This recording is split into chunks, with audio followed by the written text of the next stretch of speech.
നമ്മളീ പോകുന്നത് അഖിലാണം ശിവക്ഷേത്രത്തിലേക്കാണ്. പാലക്കാട് ജില്ലയിലെ പട്ടാമ്പി താലൂക്കിൽ കൂറ്റനാട് പെരിങ്ങോട് ലൊക്കേഷൻ അടുത്തായിട്ടാണ് അഖിലാണം ശിവക്ഷേത്രം സ്ഥിതി ചെയ്യുന്നത്. ഈ ക്ഷേത്രത്തിന് ഏകദേശം 2500 വർഷത്തിലേറെ പഴക്കമുണ്ടെന്ന് കരുതപ്പെടുന്നു. പണ്ടൊക്കെ ആളുകൾ ഈ ക്ഷേത്രത്തിലേക്ക് വരാൻ പേടിച്ചിരുന്നു അത്രേ.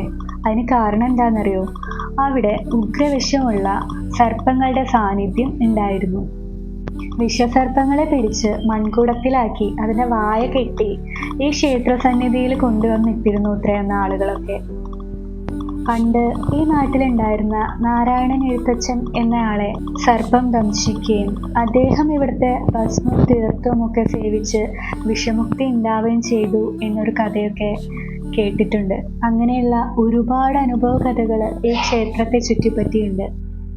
പൂർണ്ണമായും സ്വയം പര്യാപ്തത നേടിയ ഒരു ക്ഷേത്രം കൂടിയാണ് അഖിലാണം ശിവക്ഷേത്രം. ക്ഷേത്രാവശ്യങ്ങൾക്കുള്ള എല്ലാം ഇവിടെ തന്നെ ഉൽപ്പാദിപ്പിക്കപ്പെടുന്നുണ്ട്. അതിപ്പോൾ പൂക്കളായാലും ഫലവൃക്ഷങ്ങളായാലും നെല്ലായാലും അങ്ങനെ എല്ലാം ഇവിടെ തന്നെ ഉൽപ്പാദിപ്പിക്കപ്പെടുന്നുണ്ട്. അതുമാത്രമല്ല, ക്ഷേത്രത്തിന് തൊട്ടടുത്തായിട്ടൊരു ഗോശാലയുണ്ട്. അവിടെ ഒരുപാട് പശുക്കളുണ്ട്.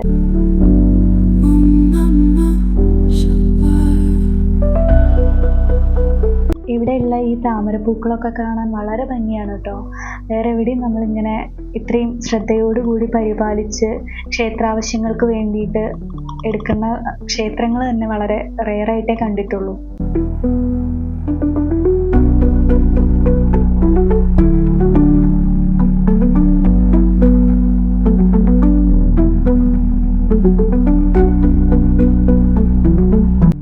അനുദിനം വളർന്നുകൊണ്ടിരിക്കുന്ന സ്വയംഭൂവായിട്ടുള്ള രുദ്രാക്ഷശിലയോട് കൂടിയ കിരാതഭാവ സങ്കല്പത്തിലുള്ള മഹാദേവനാണ് കേട്ടോ ഇവിടുത്തെ പ്രതിഷ്ഠ.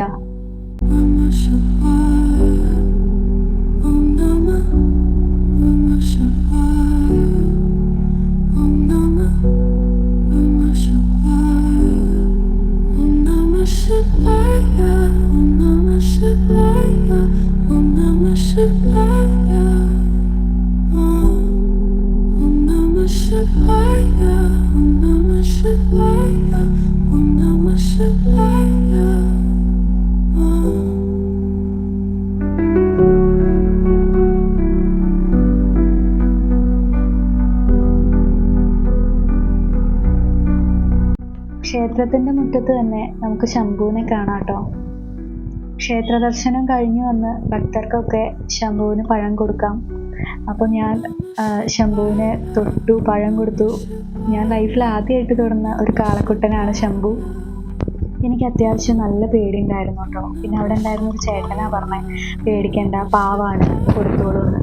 അപ്പോൾ എനിക്ക് ധൈര്യമായി. ഇതാണ് അഖിലാണം ശിവക്ഷേത്രത്തിലെ അമ്പലക്കുളം. എന്ത് ഭംഗിയല്ലേ കാണാൻ. ഈ ക്ഷേത്ര ദർശനം ഒരുപാട് ബ്ലെസ്ഡ് ആയിട്ട് എനിക്ക് ഫീൽ ചെയ്തു കേട്ടോ. ഈശ്വരനും പ്രകൃതിയും ഇഴുകിച്ചേർന്ന് ഒന്നായി കിടക്കുന്ന പോലെ.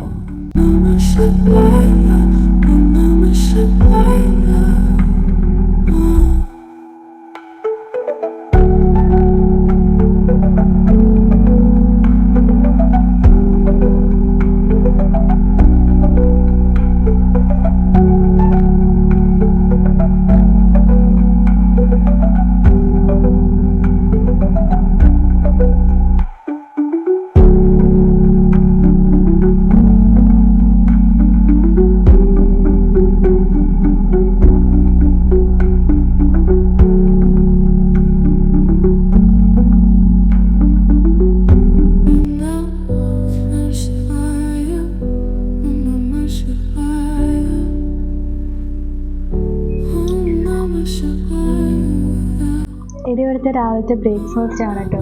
നല്ല ടേസ്റ്റുള്ള കഞ്ഞിയായിരുന്നു. പൊതുവെ എനിക്ക് കഞ്ഞി കുടിക്കാൻ ഇഷ്ടമല്ലെങ്കിലും ഈ കഞ്ഞിക്ക് എന്തോ പ്രത്യേക ടേസ്റ്റുള്ള പോലെ ഫീൽ ചെയ്തു കേട്ടോ. അതുകൊണ്ട് തന്നെ ഞാൻ നന്നായി ആസ്വദിച്ച് മുഴുവൻ കുടിക്കുകയും ചെയ്തു. എന്തോ ഇവിടെയുള്ള എല്ലാത്തിനും എന്തോ ഒരു പ്രത്യേകതയുണ്ട്. വീഡിയോ ആദ്യമായിട്ട് കാണുകയാണെങ്കിൽ സബ്സ്ക്രൈബ് ചെയ്യണം, കമൻറ്റ് ചെയ്യണം, ലൈക്ക് ചെയ്യണം. അടുത്ത വീഡിയോ ആയിട്ട് കാണും വരേക്കും ബൈ.